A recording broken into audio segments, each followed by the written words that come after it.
There's an NPR affiliate out of Illinois that is reporting some eye-opening policies at the Noble network of charter schools, policies that they say are driving away teachers and, quote, dehumanizing students. We're going to get into the details of this, but some of them that they are saying is that there are limited bathroom breaks, and as a result of this, students are bleeding when they're menstruating through their pants, and that they've found ways around this by changing the dress code so you can have sweatshirts around your waist. That's one of it. There's also the dress code, which is apparently really isolating to the students of color with regards to their hair, and also a really strict demerit system. So this is coming out through NPR. The president of the Noble network of charter schools has released a statement. That's Constance Jones-Brewer, president of the Noble network of charter schools, sent an email to staff after the initial NPR report, characterizing parts of the story as, quote, exaggerated or plainly false, saying, "I've seen how our leaders and staff continue to break new ground, push each other's thinking, and improve the Noble experience every year. So while I acknowledge our imperfections, I also celebrate our willingness and flexibility to hold each other accountable and get better. And I just don't see the Noble that I know and love reflected in this article." It is a comprehensive article. I really urge you guys to read through the whole thing.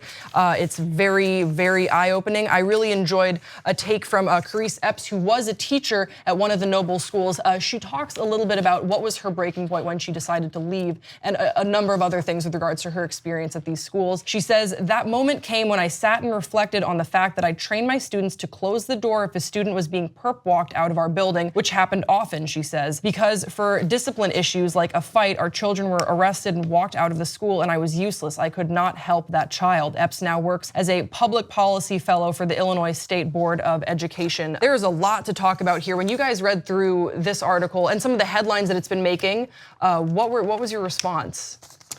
Constance Jones, or Aunt Lydia, as they call you on The Handmaid's Tale. Like, I have a black daughter, and I have a young black daughter, and I was a young minority, brown, Latina girl from the inner city. One of the most humiliating things that ever happens to a young woman is when she starts menstruating, is that moment when it goes through your clothes, and you have to not only physically bear the embarrassment of that, but emotionally deal with, and the discomfort of being bloody. So even a sweater that you tie around that may save you a little bit of shame does not still rid you of the discomfort. But the greater issue for me is the dehumanization of young black bodies, young black girls.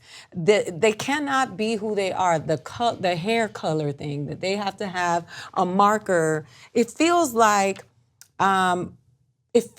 some new world order stuff setting in, and young black people are being programmed for a future of just perp walked, hands up, light you up. Those are things that cops say, hands up to young women, light you up, like they made the reference to Sandra Bland. That's what the cops said to her, "I'm gonna light you up." Yeah. That's what cops say, and that doesn't mean I'm gonna build you up. Light you up means you're gonna get shot or tased, Yeah. So I understand they have good outcomes, because I read about the students that go to college, but you can't beat the black out of people culturally. The culture that has been created out of the circumstances of having to create a culture in a place that you were kidnapped to. This is not home. And you had to create your own culture through music and fashion and hairstyles.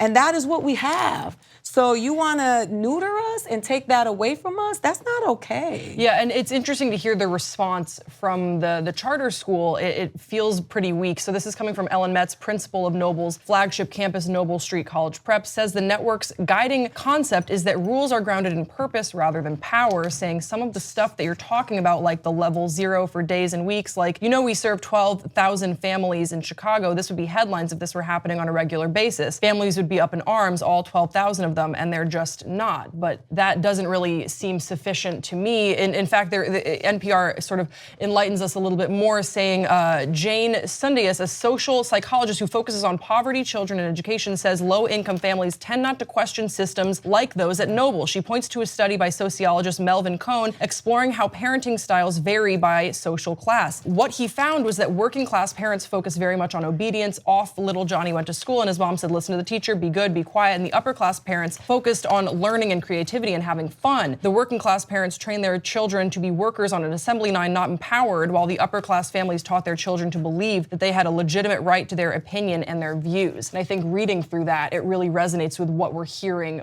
coming out of these schools. Right, but I would actually say it's the schools that train the child to be that way, to be the obedient or to be the quote unquote free thinker.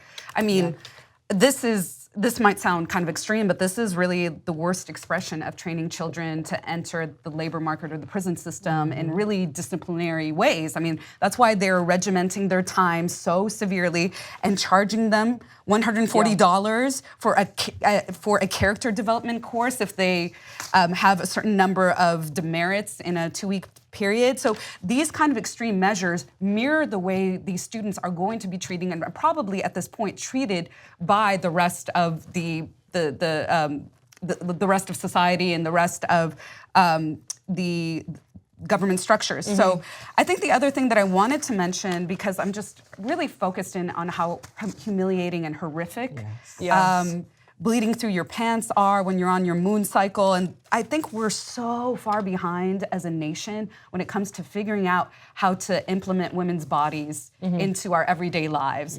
We're so, at this point, we should be coming up with innovative, creative solutions for the fact that these young girls are being introduced to this part of their body's processing. And yet, what are we doing? We're making them feel even more ashamed and even more sickened by it. And I think this hits home, as one of the students said, when you treat us like animals, what do you think we're going to act like? I think the quotes from the students and the teachers that worked there particularly struck me. There was a student who actually excelled at one of these schools.